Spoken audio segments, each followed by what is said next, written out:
Welcome back to Intermediate Accounting, and this video is on asset retirement obligations, which are one type of loss contingency. So before we get into the details, let's review and discuss what are loss contingencies and when should they be accrued. A company should accrue a loss, or in other words, record a loss for the income statement and a liability on the balance sheet in the accounting period when it's probable that the liability has been incurred by the end of the reporting period and the amount of that liability or future payout can be reasonably estimated.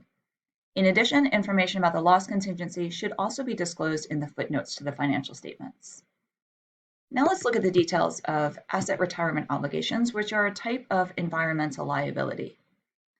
Some companies, especially those in oil, gas, and mining industries, use long-term assets that require substantial costs to the company at the end of the asset's life. Those costs might relate to dismantling, removing, restoring either the natural resources, the earth, or the resources that were put in place, plant, property, and equipment. Here are some specific examples: dismantling offshore oil and gas facilities, closing and reclaiming mining facilities, and closing and reclaiming landfills. When a company can reasonably estimate what that asset retirement obligation will be, remember at the end of the long-term asset's life, it's going to record a journal entry. The cost that the company incurs is actually going to be recorded as an asset. So one side of this journal entry is an increase to the carrying value of the related asset.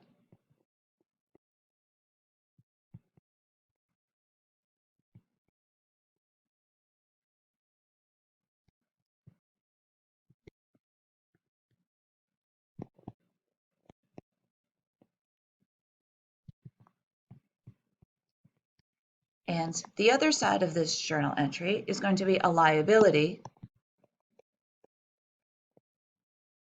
called asset retirement obligation. We are going to owe some amount at the end of this asset's life. And it's going to be due to dismantling, cleanup, restoration. And we typically abbreviate asset retirement obligations as AROs. We're going to look at an example next. First, we need to know that an asset retirement obligation is initially recorded at, so we know we're going to have to pay some large sum of money out in the future. Are we going to record that future amount? No. We are going to say, what is that amount worth today? So an asset retirement obligation is initially recorded at the present value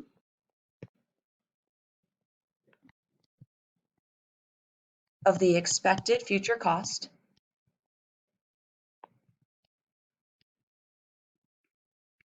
to retire the asset. So if we know that we're going to have to pay out $1 million 20 years from now, we need to discount that back to today's dollar terms. And that's the amount of the asset and the liability that we record. And the present value of the expected future cost to retire the asset is known as fair value. So we would say that the asset retirement obligation is initially recorded at its fair value.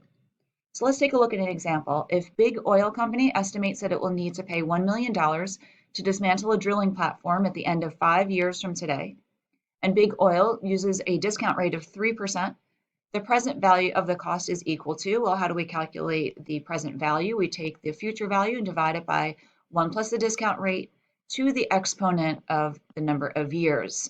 And we would, if we solve for that, we get 862,609. So the liability and asset recorded on that day when the company realizes we're going to have to pay this cost out in the future, the present value is 862,609. That would be the amount of the asset retirement obligation liability and the increase to the asset, the underlying or related asset, the drilling platform. In Excel, we could calculate the present value just using our present value formula by plugging in the rate, the number of periods, payments are 0, the future value is $1 million, and that would get us to the present value of 862,609. Now in this class, we don't need to solve for the present values. Those will be given to us. we do need to know what to do with those present values. So on the date that the company estimates the present value or fair value of the future dismantling cost of 862,609, it's going to record, well, remember we said it's going to record, the rule is an increase to the carrying value of the related asset, which is a drilling platform, and an increase to the liability called asset retirement obligation. So the journal entry is drilling platform, debit drilling platform,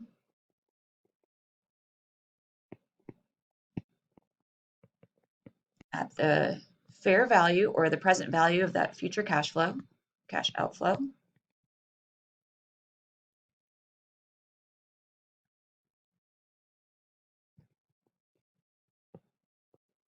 And a credit to the liability, asset retirement obligation.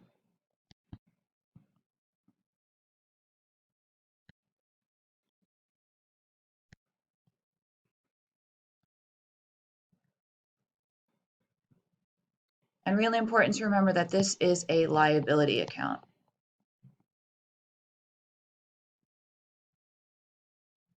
And the offset cost was to the asset account, the related underlying asset. The cost of dismantling is related to the underlying asset, the drilling platform. Now, over time, the asset retirement cost is allocated across the related assets useful life as, well, how do we allocate the cost of a long-term asset? We, as buildings or equipment, we allocate it as depreciation expense. So the debit portion of our entry in the last slide, we increase the cost to the account drilling platform, the underlying asset. And as time passes, we're going to allocate that asset, decrease that asset into accumulated depreciation and record depreciation expense.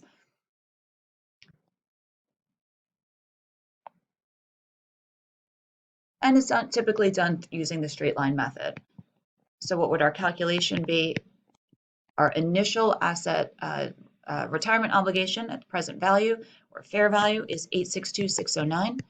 We're going to allocate that across the useful life of the drilling platform, which is 5 years. That's information that we were given. This is going to work out to be a depreciation expense of 172,522. Now remember, this is the depreciation expense related solely to the asset retirement obligation. Of course, a company can combine this cost with the actual cost of the drilling platform and depreciate together, but in our examples, we're going to look at them separately. Now remember, we recorded the cost, the cost when the company has to actually pay out the money in 5 years. They're not paying out 862,609, they're paying out $1 million. This was the present value or fair value in today's dollar terms. So as time passes, we need to record interest expense. We see here, interest expense is also recorded because the asset retirement obligation was initially recorded as its present value or fair value. As time passes, the asset retirement obligation increases by an amount equal to the asset retirement obligation multiplied by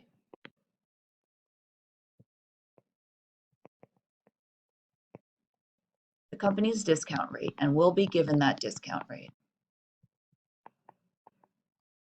In our example, we see here, let's go back to our example, we see the company has a discount rate of 3%. So at the end of the first year, the company would need to record interest expense equal to 862,609 times the discount rate of 3%, which is 25,878.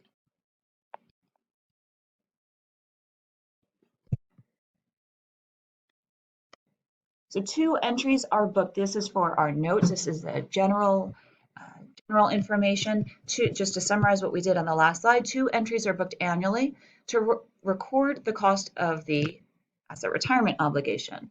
One is going to be increased depreciation expense.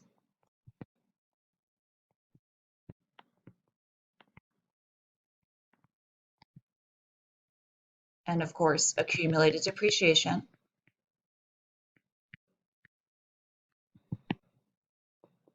On the related asset. In our case, it was the drilling platform.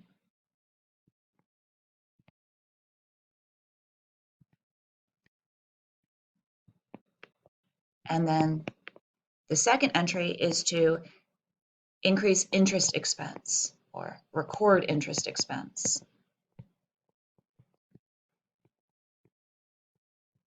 And the other side of that journal entry would be to reduce or to increase the asset retirement obligation. Right, because remember we booked it at $862,000, but when we actually make the payout 5 years into the future, we're going to pay out $1 million. So we want to see that asset retirement obligation increase each period due to the change in time value of money.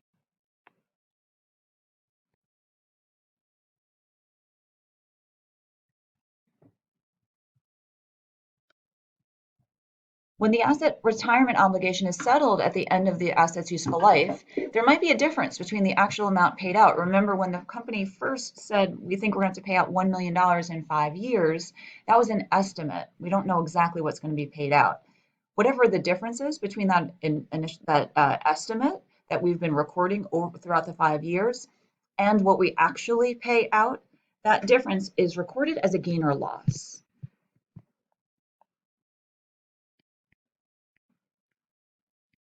So of course, if the actual amount that we have to pay out is less than what we had estimated as our asset retirement obligation, of course, this is going to result in a gain, and we call this a gain on the settlement of an asset retirement obligation. And if the actual amount had been greater than what we had booked as our liability, our expected amount, this would, of course, be recorded as a loss on settlement.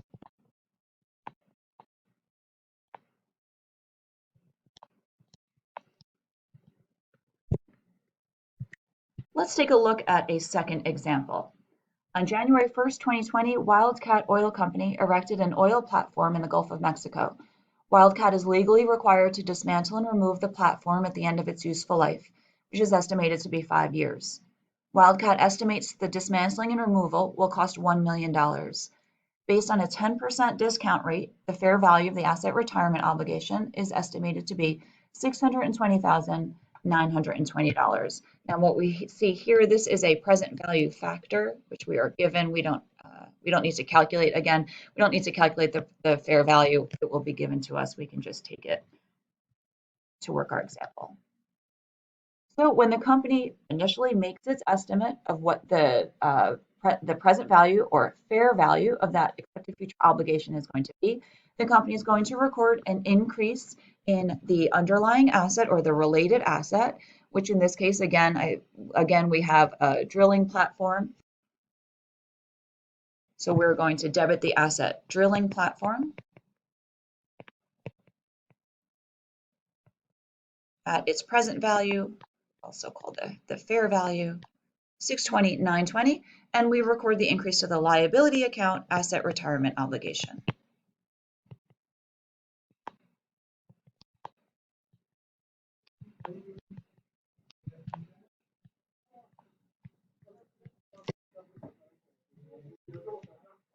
During the life of the asset, Wildcat allocates the asset retirement cost to expense. Using the straight line method, Wildcat makes the following entries to record this expense. So note that we see here, this entry that we're going to record now is going to be recorded December 31st of every year. December 31st, 2020, 2021, 2022, 2023, and 2024. So at the end of every year, the company is going to record depreciation expense on the cost of that asset, the additional cost to that asset. And to get the amount of depreciation expense, it's going to be the $620,920 allocated across the 5-year useful life. And that works out to be $124,184. Of course, the other side of this journal entry is going to be accumulated depreciation. And we might record this specifically to an account called plant assets or specifically to the drilling platform asset for the amount $124,184. But we know that's not the only journal entry that we need to record. At the end of each year, the company must also accrue interest expense. Now, interest expense will be accrued every year throughout the asset's life, not just in 2020, but also in 2021 through 2024. But the reason we don't show that here is because the amount of the interest expense is going to change each period. So all we need to know how to do is calculate the amount of interest expense at the end of the first year. So December 31st, 2020, we increase, so debit to increase interest expense, and credit to increase the asset retirement obligation.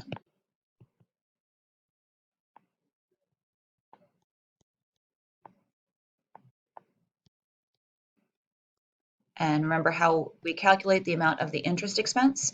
Take the carrying value of the asset retirement obligation before we booked, or the beginning carrying value of 620, 920, and multiply it by the company's discount rate, which will be given to us. In this example, the discount rate is 10%.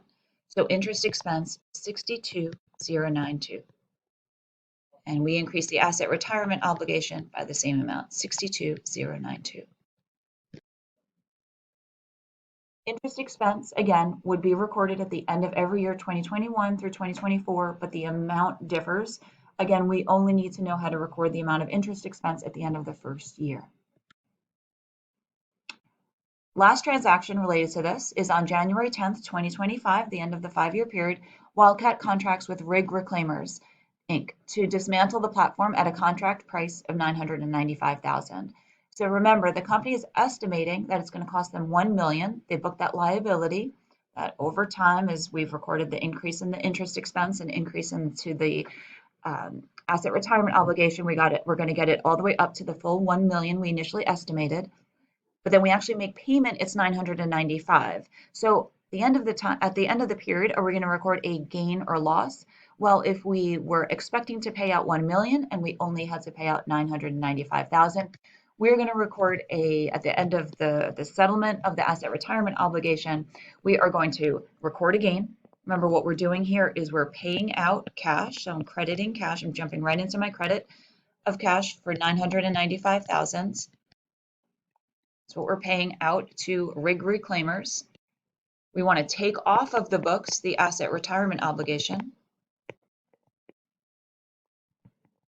because we just made payment, so we don't owe anyone for it, at the estimated amount of $1 million. And that difference, we can already see, it needs to be a credit. This is either a gain or loss. So if we credit equity, that must be a gain, and that makes sense. So we record a gain on settlement of the ARO.